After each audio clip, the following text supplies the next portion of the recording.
Hello everyone. அறிவாலும் அன்பாலும் நிறைந்திருக்கும் எனது அருமை நேயர்களே, உங்கள் அனைவரையும் மீண்டும் சந்திப்பதில் பெரும் மகிழ்ச்சி அடைகிறேன்.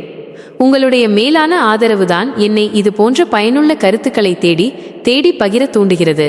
கல்வி, உறவுகள், உலக நடப்புகள் என பல விஷயங்களை பேசி வரும் நமது சேனலில் இன்று பணத்தையும் நட்பையும் பற்றிய ஒரு கசப்பான உண்மையை இந்த உரையாடல் மூலம் பார்ப்போம்.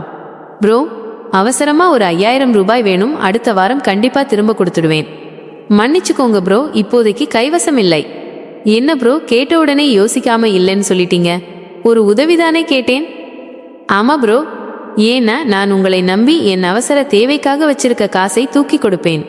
ஒரு வாரம் கழிச்சு எனக்கு தேவைப்படும் போது நான் உங்ககிட்ட திரும்ப கேட்பேன். அப்போ நீங்க என்ன சொல்லுவீங்க தெரியுமா? கேவலம் இந்த 5000 ரூபாய்க்கு இப்படி உயிரை எடுக்கிறீங்களே, 2 நாள் பொறுத்துக்கோங்க, உங்க காசை தூக்கிட்டு ஓடவா போறேன் அப்படின்னு ரொம்ப சாதாரணமா கேட்பீங்க. மனிதம் மரித்து விட்டது, மனுஷனை விட வெறும் காகிதத்துக்கே இங்கே மரியாதை அதிகம்னு சமூக வலைத்தளத்துல ரைட்டப் எழுதுவீங்க. மணி காண்ட் பை ஹாப்பினஸ்னு வாட்ஸ்அப்ல ஸ்டேட்டஸ் வைப்பீங்க.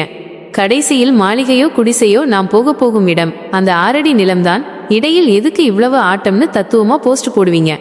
இதெல்லாம் கேட்டு நான் கெட்டவனாகிறத விட இப்போதே இல்லைன்னு சொல்லி உங்க முன்னாடி கெட்டவனாவதே மேல்னு தோணுச்சு.